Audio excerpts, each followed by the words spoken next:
भजन करने के लिए सब ब्रज में आए हैं, आते रहेंगे। बहुत साधक घर द्वार, स्त्री पुत्र परिवार परिजन, अपने सुख समृद्धि सब कुछ परित्याग करके आ करके ब्रज में बसत करते हैं। एकमात्र जीवन के उद्देश्य इस शरीर में रहते रहते हमको हरि भक्ति प्राप्ति करनी है, हमको राधा रानी की चरण कमल प्राप्ति करनी है, ऐसे आशा लेकर के आते हैं। लेकिन देखा जाता है तो आगे हम बढ़ नहीं पाते हैं। क्यों नहीं ऐसा होता है? क्योंकि जो भी साधक भगवत प्राप्ति किए हैं वो तो ऐसे ही हमारे जैसे मानव तनु प्राप्त करके ऐसे ही संसार सागर में रह करके ही वो भजन करके हरि भक्ति प्राप्ति किए हैं, भगवत सानिध्य प्राप्ति किए हैं। तो हमारे लिए क्यों नहीं हो पा रहा है? हम आगे क्यों नहीं बढ़ रहे हैं? इसका कारण क्या है? कारण अनुसंधान करना चाहिए। हम तो पहले ही कहे हैं भगवान और जीवात्मा, इसके बीच में आ गया है अहंकार।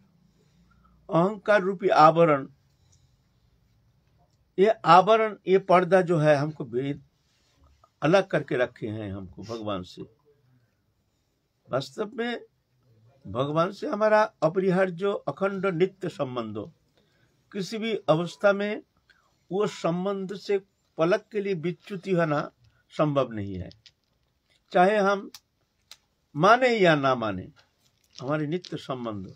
लेकिन बीच में एक आवरण आ गया, वह है अहंकार रूपी पर्दा। ये अहंकार, ये हमको भगवान से जो हमारा नित्य संबंध है वो बोध करने नहीं देते हैं। अहंकार है ना।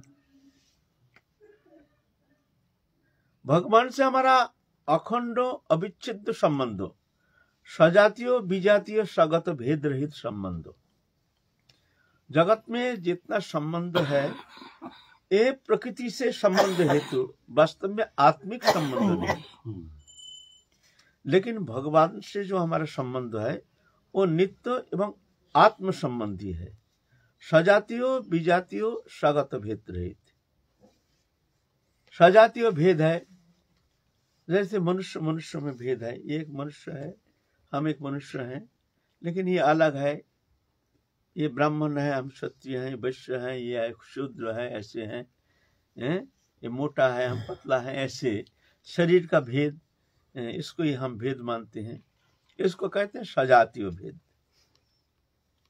और विजातीय भेद कहते हैं, जैसे पशु पक्षी कुत्ता बिल्ली, कुत्ता के साथ एक मनुष्य का जो भेद है, वो भी जीवात्मा है, हम भी जीवात्मा है। लेकिन उनसे जो हमारा भेद है यह है विजातीय भेद। सजातीय विजातीय भेद।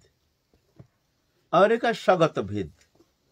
सगत भेद है माने जैसे हमारा ही हाथ है, दोनों हाथ हमारा है, लेकिन इसमें दर्द होने से इसमें दर्द नहीं होता है। दोनों हमारा ही हाथ है, लेकिन दोनों हाथ में भेद है। इसको कहते हैं सगत भेद। ये सजातीय विजातीय सगत भेद रहित भगवान से हमारा संबंध है। इसका कोई वर्णन होना संभव नहीं है, वर्णन करना संभव नहीं है। ये कितने प्रियता के संबंध है, एकात्मता। ये शब्द अगम्य, यहाँ शब्द का कोई प्रवेश नहीं है। ये जो कहते हैं एक दिग्दर्शन मात्र, ऐसे हैं भगवान से हमारा संबंध। लेकिन बीच में अहंकार आ गया। अहंकार के कारण हम भगवान से दूर मानते हैं। दूर है नहीं, दूर मानते हैं। ये मान्यता को हटाना है। पहले भजन तो पीछे पहले मान्यता का हटाना है। जे भगवान हमारे सबसे प्रियतम है, एक शाब्दिक नहीं, एक आरोप प्रत्यारोप नहीं, ये सत्य है। लेकिन हम इसको मानते हैं एक आरोप मात्र। तुम मान के चलो भगवान हमारे सबसे अपना है, ऐसा नहीं है। मान के ना मत चलो, तुम भूल गए हो, तुम भूल को मिटाओ, सबसे अपना है, सबसे निकटतम और सबसे प्रियतम हो, है ना। ये मान लो पहले, ये सत्य है, ये जान लो, फिर साधन तुम्हारे लिए सहज हो जाएगा। लेकिन यहाँ ज्यादातर हम पछाड़ जाते हैं। यहाँ ऐसे मान्यता हमारे भीतर है नहीं। हम मानते हैं शरीर मैं हूं, हमारे पुत्र परिवार जो है ये मेरा है, बस। ये मान्यता हटाने के लिए हम तैयार नहीं। वास्तव में ये आगंतुक है, ये था नहीं, है नहीं, होता नहीं, हो नहीं सकता है, लेकिन ये मान्यता मात्र है। तो ये विश्व में अहंकार के कारण, अहंकार के दो वृत्ति, एक चिद वृत्ति, एक जड़ वृत्ति। अहंकार का दो वृत्ति है। हम आगे भी कहे हैं, अभी भी कह रहे हैं, क्योंकि हमारे सबसे बड़ी भूल कहाँ हो रही है, इस विषय में हमको सचेत होना चाहिए। हमारा सबसे बड़ा भूल कहाँ है, इसीलिए बार बार कहना पड़ता है, हम भूल जाते हैं। जड़ वृत्ति है प्रकृति से संबंध हेतु, शरीर मैं हूं, शरीर में तदात्मता हेतु शरीर मैं हूं, ये सत्य है। जैसे इसको मान लिया, शरीर के परिवर्तन से मैं अपना परिवर्तन मानता हूं। शरीर को कुछ हो जाता है तो मैं अपना ही ऐसा मानता हूं। शरीर को व्याधि हो गया तो मैं मानता हूं मेरा व्याधि हो गया है, लेकिन ये शरीर का व्याधि है, मेरा व्याधि नहीं है। तो शरीर के तदात्मता हेतु, ये शरीर में तदात्मता के कारण हमारे ये मायाबद्धता, इसको हम सत्य मान लिए। ये है अहंकार की जड़ वृत्ति, जड़। लेकिन आत्मा से संबंध हेतु, आत्मा से हमारा नित्य संबंध, ठाकुर जी से हमारा नित्य संबंध, ये पहले था, अभी है, पीछे रहेगा। किसी भी अवस्था में पलक के लिए ठाकुर जी के साथ हमारा अलग होना संभव नहीं। चाहे भगवान भी कोशिश करे तो वो अलग नहीं कर सकते हैं आपको। भगवान भी चाहे जो उसको अलग कर दो, दूध में मक्खन मिला हुआ है जैसे, एक आवरण मात्र, आवरण के कारण। जैसे पानी में बुलबुला होता है ना, फूंक लगते हैं, वायु जब घुस जाता है पानी के अंदर तो बुलबुला हो जाता है। देखने में लगता है जैसे टुकड़ा टुकड़ा वायु, वायु के एक एक टुकड़ा जब तक पानी में है तो उसको देखने में लगता है कैसे जे एक जल, एक बुलबुला वायु है, स्वतंत्र। लेकिन ऊपर आ जाता है तो पानी पानी, वायु वायु। ऐसे ही भगवत अंश जीव अविनाशी, चेतन अमल सहज सुख राशि। माया के कारण, माया आवरण के कारण जैसे पानी घेर लेता है एक वायु कण को, ऐसे ही चित्त कण को घेर लिया है माया ने, भुला दिया जो महासमीरण से हम अलग नहीं। वो महासमीरण और जो वायु कण है एक ही है। ममई वंश जीवलोके जीवभूत सनातन मन षष्टान इंद्रियानि प्रकृति स्थानिकर्षति। मेरे अंश अविनाशी अंश जीव है, प्रकृति स्थानिकर्षति। प्रकृति में आकृष्ट होकर के, आकर्षित होकर के प्रकृति के गुण समूह, शब्द स्पर्श रूप रस गंध, ये भोक्ता बन करके, इसको सत्य मान करके, ये तदात्मता के कारण ये भोक्ता बन के संसार चक्र में अनादिकाल से भ्रमण कर रहा है। और अभी भी उसकी निवृत्ति नहीं, उसके चिंतन नहीं, उसके इस विषय में कोई चेतना नहीं, उसका कोई आग्रह नहीं, बहुत सारी बाधाएं। कारण क्या है? ये जड़ीय अभिमान, ये जड़ीय अभिमानी कारण प्रकृति से तादात्म्यता हेतु ये विस्मृति, भगवान से हमारे नित्य संबंधों की विस्मृति प्रकृति से तादात्म्यता हेतु मिल गया है। प्रकृति के साथ, जड़ के साथ चेतन का एक मिलन, शरीर आत्मा दोनों मिल करके शरीरधारी बन गया। और चीद अभिमान माने ये तो जड़ी अभिमान, अज्ञानता, मिथ्या, आरोप प्रत्यारोप मात्र, स्वप्नवत, अलिक। स्वप्न में जैसे एक शरीर चिंता करके, संसार चिंता करके स्वप्न जगत में हम सो रहे हैं, लेकिन उस काल्पनिक शरीर के द्वारा काल्पनिक संसार को सत्य आरोप करके भोक्ता बन के स्वप्न जगत में विचरण करते हैं। उसका विकार होता है। हम सोए हुए शरीर जो जीवात्मा है उसके ऊपर सत्य मानने का कारण उस है नहीं, ना शरीर है ना संसार है। ऐसा ही ये अविद्या हेतु जड़ियो अभिमान जो है, अहंकार, ये ऐसे ही स्वप्नवत हमको भुला के रखा है संसार चक्र में। वास्तव में ठाकुर जी से ही हमारे नित्य संबंध हो, हम भूल गए हैं। ये भूल को मिटाना ही भजन, वो आत्मवृत्ति है, जड़ वृत्ति नहीं। शरीर के द्वारा क्रिया कर्म भजन तब जब तब आराधना सब करते हैं, ठीक है, लेकिन ये जड़ वृत्ति है। ये इसके द्वारा धीरे धीरे हमारे जो आत्मिक जो चीज अभिनिवेश उसको बढ़ाना है। बस इसके ये जो हमारे शरीर के द्वारा जो भी भजन क्रिया, भगवत अनुशीलन जो भी हम करते हैं, उसका उद्देश्य क्या है? यहाँ पड़े रहना नहीं। जैसे आज माला हो गया, आज का पूजा हो गया, आज का परिचर्या परिक्रमा दंडवत आदि जो भी नियम ध्यान धारणा उपासना जो भी हम करते हैं वो हो गया, हम संतुष्ट हो, आज हमारा नियम पूरा कर लिया। लेकिन मन हमारा पड़ा है वही जड़ीय अभिनिवेश, शरीर संबंधी विषय में।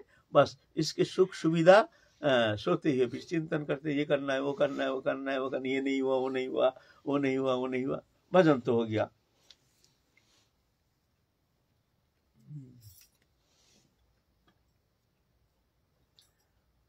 चीद अभिनिवेश को बढ़ाना है। चीद अभिनिवेश क्या? जो हम भगवान के हैं, भगवान हमारे हैं, भगवान से हमारे नित्य संबंधो अभी है, पीछे भी रहेगा। ये नित्य सत्य सनातन अखंड अविच्छेद्य संबंध, यह है चीद अभिनिवेश। मैं शरीर नहीं, शरीर संबंधी वस्तु मेरा नहीं। मैं कौन हूं? मैं ठाकुर जी का हूं, मैं राधा रानी का हूं, राधा रानी मेरी है। ये अभिनिवेश, ये चीद अभिनिवेश।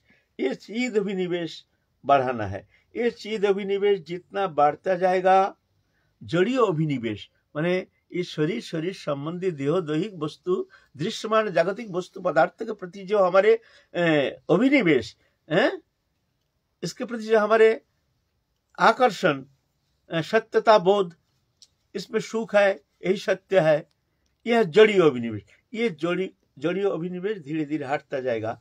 चीद अभिनिवेश जितना बढ़ता जाएगा, जड़ीय अभिनिवेश उतना हटता जाएगा। ये प्रक्रिया, यह जड़। कुछ भी भजन करो, नाम करो, जप करो, ध्यान करो, धारणा करो, ठीक है, लेकिन ये अभिनिवेश हमारे चीद अभिनिवेश को बढ़ाना है। माने चीद अहंकार जाएगा नहीं, मैं मेरा जाएगा नहीं, मैं मेरा जाएगा नहीं, ये जा नहीं सकता है। तो एक मैं हूं, मैं शरीर हूं, शरीर संबंधी वस्तु मेरा, एक मैं, यह है जड़ीय अभिनिवेश, और एक मैं हूं चीद अभिनिवेश। मैं शरीर नहीं, इससे अतीत चिन्मय दिव्य आनंदमय, मैं राधा रानी की हूं, राधा रानी मेरी है। यह चीद अभिनिवेश। दोनों अलग वृत्ति है, एक चिद वृत्ति, एक जड़ वृत्ति। जड़ वृत्ति अंधकार, चिद वृत्ति रोशनी। जड़ वृत्ति बंधन का कारण, चिद वृत्ति मुक्ति का कारण। जड़ वृत्ति दुखमय, चिद वृत्ति आनंदमय। जड़ वृत्ति मिथ्या, चिद वृत्ति सत्य। जड़ वृत्ति महा अंधकार, घोर अंधकार, चिद वृत्ति रोशनी, पूरा विपरीत धर्मी। चिद वृत्ति जितना बढ़ता जाएगा, जड़ वृत्ति उतना हटता जाएगा। रोशनी और अंधकार, जड़ वृत्ति अंधकार, चिद वृत्ति रोशनी। जैसे रोशनी आने से अंधकार हट जाता है, ऐसे ही चिद वृत्ति चिद अभिनिवेश बढ़ने से जड़ीय अभिनिवेश, माने ये देहोदैहिक वस्तु पदार्थ के प्रति जो आसक्ति, इस सत्यता बोध और इसके प्रति जो लालसा, ये ऑटोमेटिक हट जाएगा। ऑटोमेटिक जब तक चिद वृत्ति चिद अभिनिवेश नहीं बढ़ता है, तो जड़ीय अभिनिवेश ये जाएगा नहीं। लाख कोशिश करो, क्यों? घर में बत्ती नहीं है, इसका मतलब घर अंधकार है। हमारा घर में बत्ती आ गया तो ये कहने का जरूरत नहीं कि हमारा घर में अंधकार नहीं है।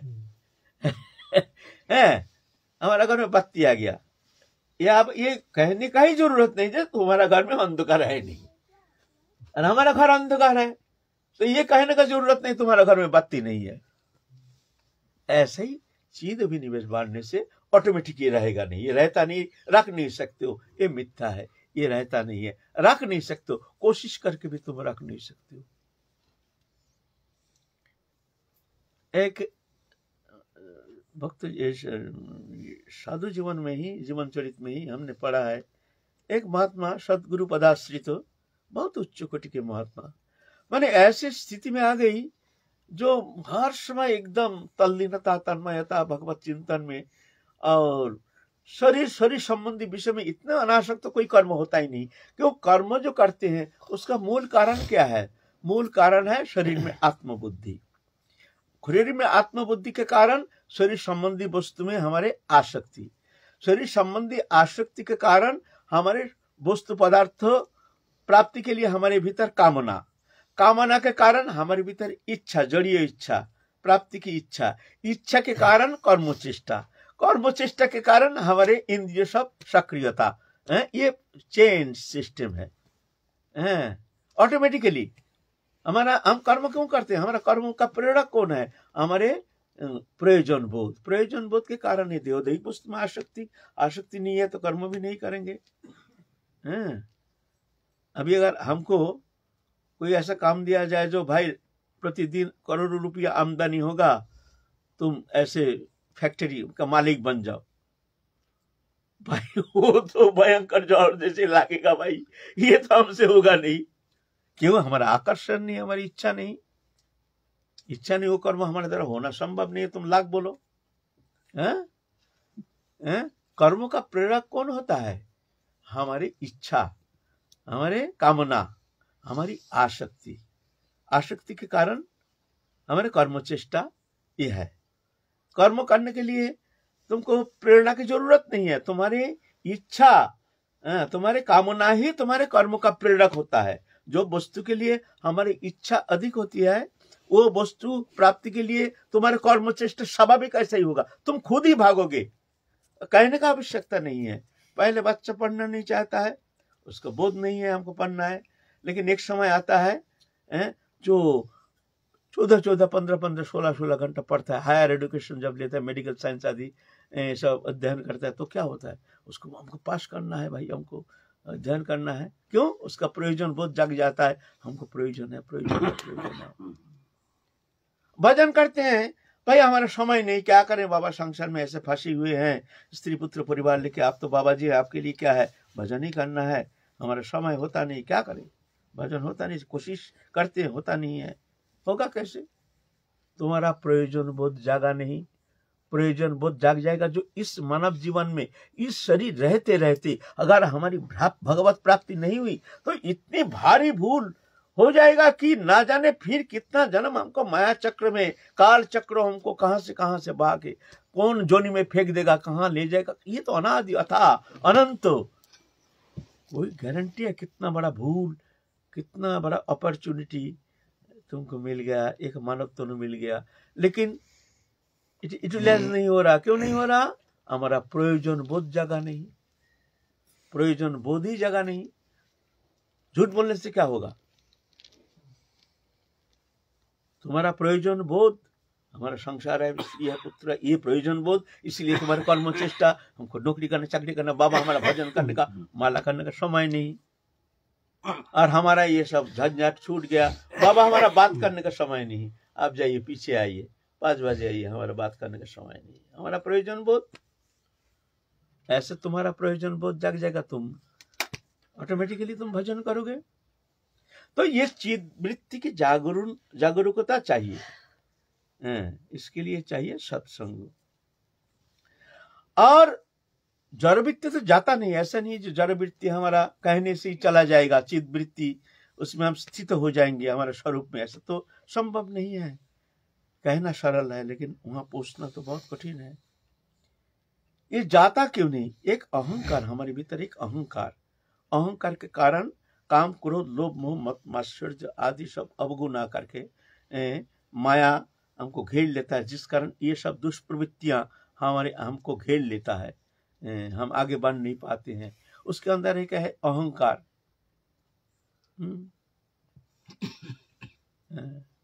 अहंकार के कारण हर स्थिति में, हर अवस्था में मैं अपने को अच्छा समझता हूँ, दूसरे का दोष देखता हूँ, अपना गुण देखता हूँ, दूसरे का समालोचना करता हूँ, अपना गुणानुसंधान करता हूँ, हम में ये गुण है, वो गुण है।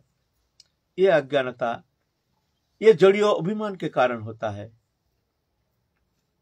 कृपा तुम्हारे द्वार पर ठाड़े हैं, भगवान कृपा करने के लिए बैठे हैं, चाहते हैं, हमारे पास बैठे हैं, लेकिन ये अहंकार, ये अज्ञानता हमको कृपा प्राप्ति का बाधक बन जाता है। जब तक तुम अपना दोष नहीं देखोगे हर स्थिति में, तब तक तुम वो कृपा से वंचित रहोगे। सीधा बात। ये भक्ति राज्य, प्रेम राज्य ऐसा है। सबनु नहीं देखो पर दोष, किसी का दोष नहीं, अपना दोष देखो। अपना को हीन ज्ञान, अयोग्यता, बुद्धि, इसी में ही प्रेम, इसी में सर्व सिद्धि। अपना को हीन ज्ञान, ऐसा हर स्थिति में, दूसरे का दोष नहीं। जब तक हम अपना गुण देखते हैं, दूसरे का दोष देखते हैं, तब तक जानना तुम्हारा चित्त शोधित हुआ नहीं, तुम्हारे अंदर बहुत सारी अज्ञानता भरा हुआ है, तुम अभी भी भक्ति राज्य के बहुत दूर बैठे हो। ये परीक्षण है, कहने का आवश्यकता नहीं है तुम ऐसा हो तैसा हो, कहने से कुछ फर्क नहीं पड़ता है। तुम अपने छाती में हाथ रखो, देखो तुम क्या, तुम्हारे भीतर क्या क्या स्थिति है। जब तक दूसरे का दोष देखोगे, अपना गुण देखोगे, तब समझना अभी तक तुम बहुत दूर हो। जितना तुम भक्ति राज्य में आगे बढ़ोगे, भक्ति देवी की कृपा, वो हर स्थिति में अपना अपना दोष देखते हैं।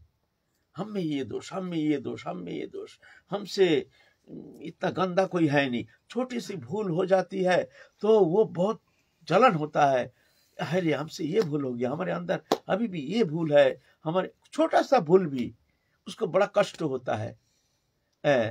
अरे जो अज्ञानी अभिमानी जीव उसका बड़ा बड़ा भूल कर लेता है, उसके लिए उसका पश्चाताप नहीं। और जो भगवत भक्त है, छोटा सा भूल के लिए बड़ा पश्चाताप होता है। एक मच्छर यहाँ बैठ गया, विवशत ऐसा मार दिया, अरे ये राम राम राम राम, हमने एक मच्छर मार दिया, हमने ऐसे एक प्राणी को हत्या कर लिया, हम भक्ति पाने का लायक नहीं है। देखो एक मच्छर बैठा, क्या हुआ, हमने मच्छर मार, ये छोटा सा भूल, ये भी उसके लिए एक जलन का कारण हो जाता है। हमने ऐसा हमारे अंदर ऐसे निष्ठुरता, ऐसे छोटा सा भूल भी, अपना छोटा सा भूल भी वो सहन करना उसके लिए बड़ा कष्ट होता है। ये भक्ति देवी की कृपा के एक विशेष लक्षण है। आप लोग अपना मन को विचार करके देखना, ये कहने का आवश्यकता नहीं है आप अच्छा है बुरा है, कोई अच्छा कह दिया उसमें भी आनंद की कोई कारण नहीं है, और आपको बुरा कह दिया इसमें भी आपको खिन्न होने का कोई कारण नहीं है, दोनों झूठा है। हम लोग उनका भला बुरा क्या है, जिसको प्रेम करते हैं वो हमारा गुण देखते हैं, जो हमको द्वेष करता है वो हमारा दोष देखता है। अब यह हमसे प्रेम करते हैं, हमारा गुणानुवाद करेंगे, बाबा ऐसा है तैसा है तैसा है तैसा, ऐसा कुछ हो गया, आपके साथ हमारा झगड़ा हो गया, काल ही आप तुरंत हमारा फिर दोष दिख, अरे नहीं ना वो बाबा हम अच्छा था, लेकिन अब ऐसा नहीं है, बेकार, ये सब ढोंगी है, ये ऐसा है तैसा, दोष दिखना शुरू हो जाएगा ऑटोमेटिक। जब प्रेम है, प्रेमी जन का गुण देखते हैं और द्वेषी जन का दोष देखते हैं, दोनों झूठा है, कोई कानाकोड़ी कीमत नहीं है। सम दुख सुख स्वस्थ समलुष्ट सकंचन प्रिया प्रियो धीर तुल्य निंदा संस्तुति मान अपमानय तुल्ला तुल्य मित्र और विपक्षयो सर्वरंभ परित्यागी गुणातीत सौच्यते। तुल्य निंदा स्तुति, उस समय वो देखते ही सब झूठा है, लेकिन ये छोटा सा निंदा स्तुति व्यवहार ये हमको खिन्न कर देता है, जिस कारण उसमें हम इतने प्रभावित हो जाते हैं, जो भजन हमारा छूट जाता है उसी विषय चिंतन करने लगा, हमको ऐसा कह दिया, हमको ऐसा कह दिया। इसका कारण है ये जड़ीय अभिमान, चीद अभिमान नहीं। विचार करना चाहिए, विचार करके इसके लिए क्या करना चाहिए, अपना कमी को देख करके उस कमी को मिटाने के लिए प्रयत्न करना चाहिए, दूसरा का कमी नहीं है, दूसरा का कमी नहीं। हर कृपा के लक्षण ये है, मैं बताता हूं भगवत कृपा तुम्हारे ऊपर है कि नहीं उसका, और तुम आगे बढ़ रहे हो कि नहीं भजन जीवन में, उसका क्या लक्षण है। पहला लक्षण है हर स्थिति में वो अपना दोष दिखते रहते हैं ऑटोमेटिकली, और अपने प्रति एक घृणा बुद्धि हर स्थिति में, हम बेकार है, हम तुच्छ है, हम बड़ा ऐसे है, क्रोधी है, ऐसे है, तैसे है, माने एकदम ऐसे घृणित अपने को महसूस होता है। कभी कभी मुझे ऐसा महसूस होता है जो साला ये मुंह दिखाऊं नहीं किसी को ऐसा होता है। ये कृपा के लक्षण। इस तरह से राधा रानी वो कृपा करके उसका हृदय को शोधन करते हैं, साफ करते हैं, जलन के द्वारा, अनुताप के द्वारा, पश्चाताप के द्वारा, अंतर्दाह के द्वारा उसका हृदय को शोधन करते हैं। जब तक ऐसा नहीं होता है तब तक समझ लेना अभी तुम्हारा शोधन हो नहीं रहा है, तुम्हारा हृदय अभी निष्क्रिय, अभी सक्रियता नहीं है, तुम्हारे मतलब काम नहीं चल रहा है, काम बंद है अभी। कभी होता है, कभी नहीं होता है, कभी अभिमान के कारण तो कभी होता नहीं, कभी कभी कृपा से ऐसा अनुभव होता है, अपना को हीन ज्ञान, अयोग्यता बुद्धि। और क्या कृपा के लक्षण, दूसरा का गुणानुसंधान। हर व्यक्ति में दिखता है इसके अंदर ये गुण है, अपने भीतर इसका अंदर भी ये गुण अच्छा है, बहुत सुंदर है, अच्छा है, ये भी हमसे अच्छा है, ये इसका अंदर भी बहुत अच्छा गुण है। मतलब दूसरे का हर उसका गुणानुसंधान करता है, अपने को हीन देखता है, फिर धिक्कार देता है, ये हमसे अच्छा है, ये हमसे अच्छा है, ये हमसे अच्छा है। एक कृमि कीट को भी फिर देखता है ये हमसे अच्छा है, फिर देखता है जो हम ही सबसे निकृष्ट है और सब अच्छा है। एक स्थिति में जाकर के एक कृपा की लक्षण है, कृपा हो रही है कि नहीं। लेकिन हम लोगों को विपरीत, तद विपरीत, हम साधु हैं, हम भजननंदी हैं, हम ज्ञानी हैं, कितना कितना अभिमान। एक तो जड़ीय अभिमान, एक तो ग्रंथि है, जड़ ग्रंथि, उसके ऊपर हम पंडित है मानिया, और एक बड़ा ग्रंथि लग गया, उस ग्रंथि के ऊपर हम भजननंदी, और एक ग्रंथि लग गया, एक ग्रंथि के ऊपर ग्रंथि एक ग्रंथि खुलना ही झमेला हो जाता है, उसके ऊपर कितना ग्रंथि लग रहा है, एक एक ग्रंथि। क्या दशा हमारी, बताओ क्या करना चाहिए इस स्थिति में। स्थिति में हमको कौन सा उपाय अवलंबन करना चाहिए। बिनु सत्संग ना हरि कथा, तेह बिना मोह न भाग, मोह गए बिनु राम पद होए न दृढ़ अनुराग। ऐसे आचरणशील महत्पुरुष के सानिध्य में रह करके तद्विधि प्रणिपात न परिप्रश्न न सेवया उपदीक्षन्ति ते ज्ञानं गरिना तत्वदर्शिना। परिप्रश्न जिज्ञासा, जैसे जैसे कहते हैं, ये अपने अनुसंधान, अपने भीतर क्या क्या दोष त्रुटियां हैं, अनुसंधान। मूल बात है, जब तक साधक अपना दोष नहीं देखता है तब तक मान लो कृपा तुम्हारे द्वार में खड़ा है, भीतर प्रवेश किया नहीं, अभी तुम बहुत दूर हो। तुम बोलोगे हमारा तो दोष नहीं, बेमतलब का हम दोषी मानेंगे, बोले वही तो बीमारी है। जब भक्ति देवी की कृपा होगी तब देखो कि सब दोषे दोष, दोषे दोष। मोह से कौन कुटिल खल कामी, जाए तर दियो ताहे बिसरायो, ऐसा निमक हरामी। मोसम पतित राई, त्रिभुवन देखो चाई, नरोत्तम पावन नाम धरो। क्या क्या मोसम पतित नाई, हे राधा रानी मोसम देखो पतित, ये संसार में और है नहीं। त्रिभुवन देखो चाई, तुम त्रिभुवन अनुसंधान करो, हम जैसे पतित तुमको मिलेगा नहीं। नरोत्तम पावन नाम धरो, तुम तो पतित पावन जगतपति दीननाथ दीनबंधु भक्त वर्षद, कितना नाम है तुम्हारा ना, बहुत सारे नाम है ना। उसके अंदर और एक नाम जुड़ जाएगा, नरोत्तम पावन। नरोत्तम ठाकुर प्रार्थना कर रहे हैं, उसका नाम, एक नाम तुम्हारा और जुड़ जाएगा, क्या? नरोत्तम पावन। ये नाम तुम्हारा हो जाएगा और एक साथ जुड़ जाएगा। क्या दीनता और भगवत पार्षद दोनों, जो कभी प्रकृति के संबंध में गए नहीं, कभी विषय संस्पर्श में गए नहीं, प्रकृति जात तो कोई भी वस्तु पदार्थ पलक के लिए भी उनका अंतकरण को स्पर्श कर नहीं पाया। ऐसे जब भगवत तनु, उनके ये दीनता, और हमारे तो दुनिया भर की गंदगी साला अंतहीन, फिर भी दीनता नहीं। बताओ क्या दुर्दशा। और फिर कहते हैं हमारा तो दोष नहीं, उसका दोष, उसका दोष, उसका दोष है? तो ये जोड़ियो अभिमानी, ये अज्ञानता का कारण, ये अहंकार का कारण, ये मुग्धता का कारण, ये वैमुख्यता का कारण। इसीलिए विचार करके उपाय अवलंबन करने के लिए कुछ चेष्टा करना चाहिए, नहीं तो ऐसा ही भजन होगा। चलो अभी गया, ना जाने आगे कितना जन्म जाएगा। निश्चिंत होकर बैठे रहो, निश्चिंत होकर बैठे रहो। और साधक अदोषदर्शी कैसे बन सके? अदोषदर्शी, अपना दोष देखने से अदोषदर्शी हो जाओगे। दोषदर्शी तो तुम्हारा गुणदर्शी। अदोषदर्शी कब होता है? जब तुम अपना दोष देखोगे तभी अदोषदर्शी होगे। हर स्थिति में अपना दोष देखोगे तो अदोषदर्शी हो जाओगे। तो अपने दोष देखोगे, दूसरों को देखोगे ही नहीं। हम में सब दोष है, सब दोष भरपूर है हमारे अंदर। सिर्फ हमारे नजर जो है ना, ये दिखता नहीं है, अंधा है, दिबांध पेचक है, उल्लू है, दिखता नहीं है अपना दोष, दूसरा का दोष को दिखता है। समझाओ तो कहते अरे वो ऐसा किया, वो ऐसा किया, वो ऐसा किया, ऐसे हम थोड़ी ऐसा उसको कुछ कहे, वो ऐसा किया, ऐसे लियो भाई।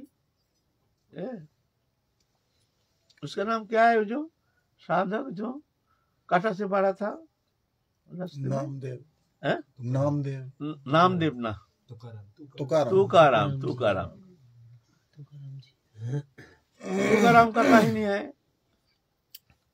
तुकाराम को एक जन मारा था बामुर का पेड़ कांटा से। तुकाराम एकदम अचेत हो गया। जब उसको ज्ञान आया, होश आया, ईर्ष्या बस मारा था, वो निर्दोष था।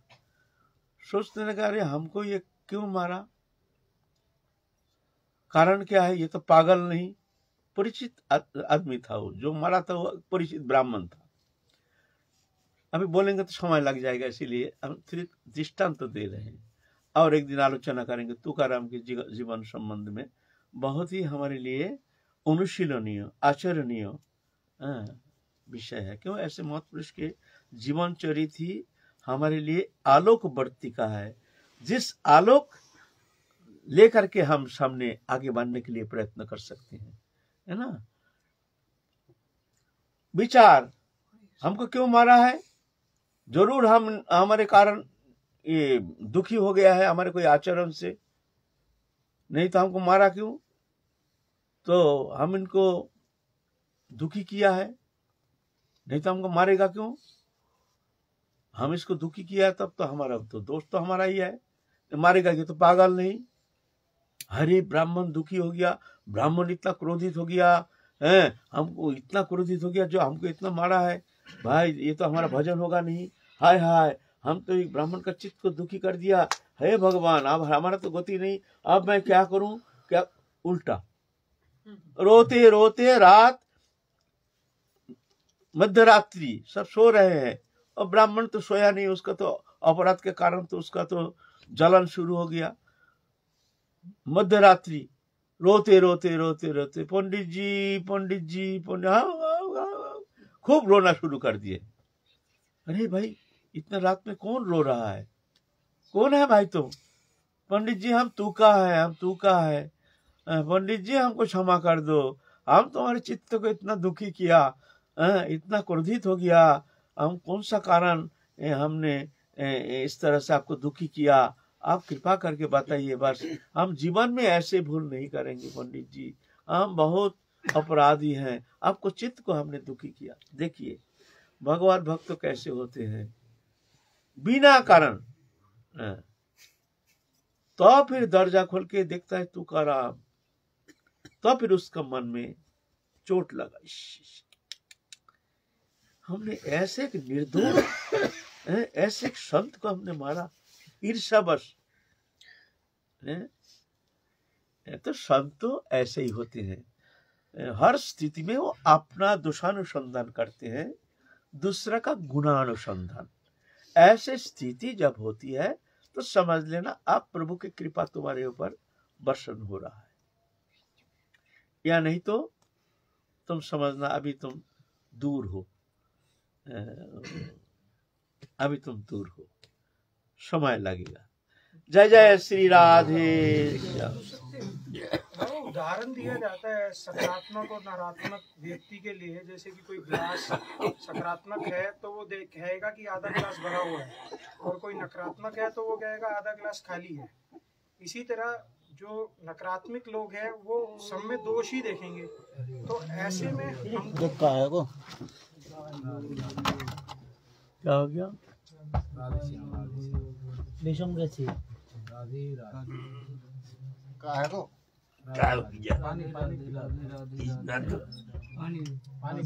ऐसे क्यों कर रहे हो? खांसी आ गया, खांसी। ना गला वो खांसी अटक गया ना दम के बच्चे लेना दमने बच्चे हो जाए ना, तो खांसीটা আটকে গেছে গলায়। ওই হ্যাঁ খুব কষ্ট না। हाँ बोलिए से सकारात्मक नकारात्मक।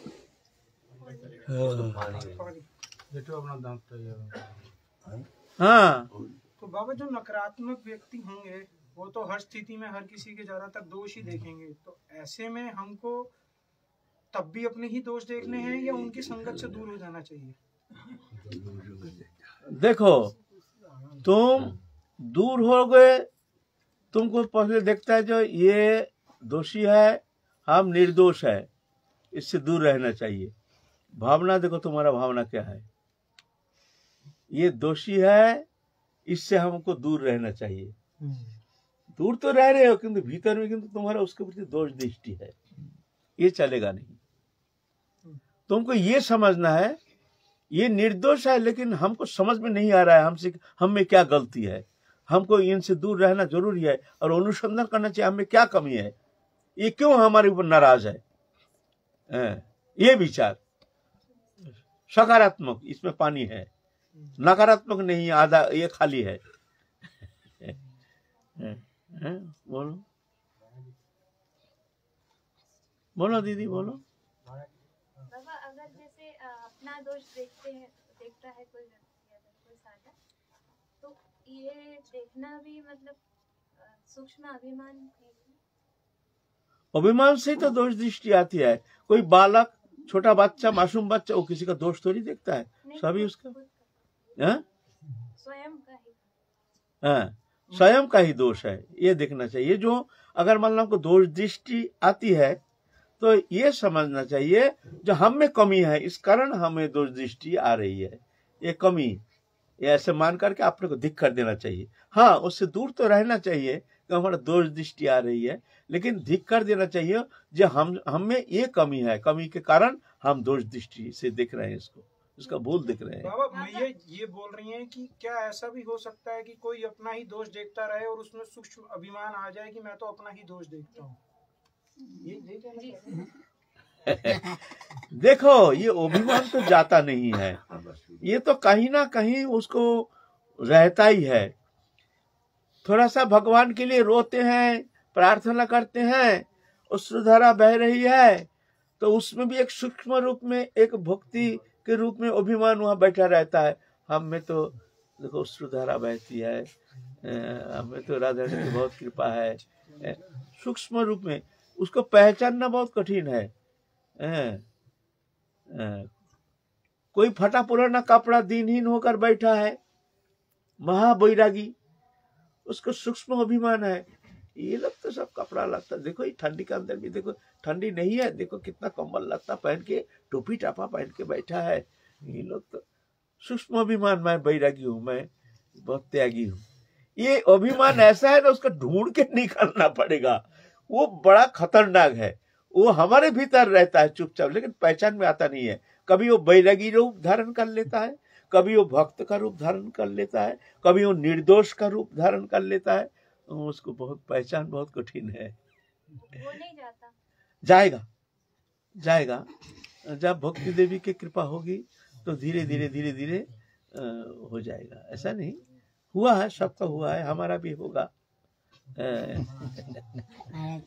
सब तो आपने बोला चित्तवृत्ति का, हाँ, चित्तवृत्ति में जाना, चित्त में जाना, चित्तवृत्ति। अभी तो सारे बाहरी आवरण पे ही चल रहा है सब कुछ, तो चित्तवृत्ति तक कैसे पहुंचा जाए? मतलब अब तो अंदर तो कुछ दिखता ही नहीं है ना, सब सब बाहर बाहर का ही नजर आता है हमें, तो अंदर कैसे पहुंचा जाए?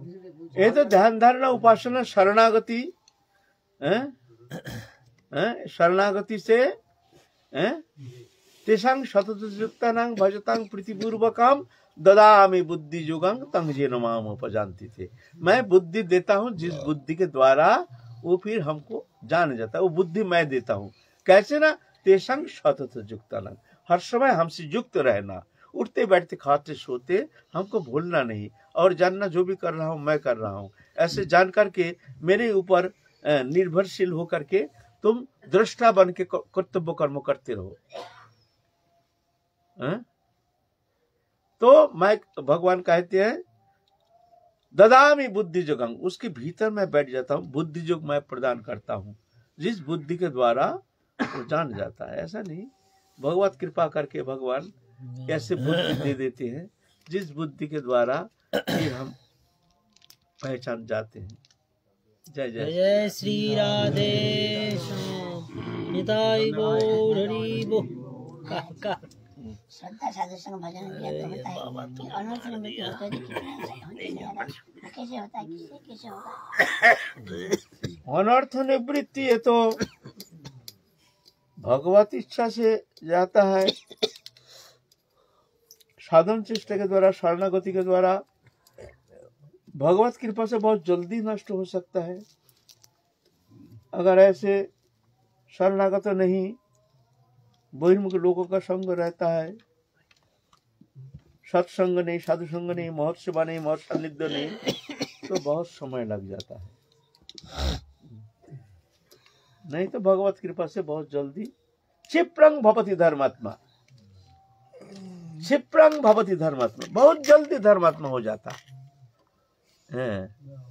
भगवान कहते हैं ना, क्षिप्रं भवति, जल्दी हो जाता है मेरी कृपा से। ऐसा नहीं, वो अनर्थ निवृत्ति भगवत कृपा से जल्दी हो सकता है। ये चढ़ा है। जय जय श्री राधे ना ना दाई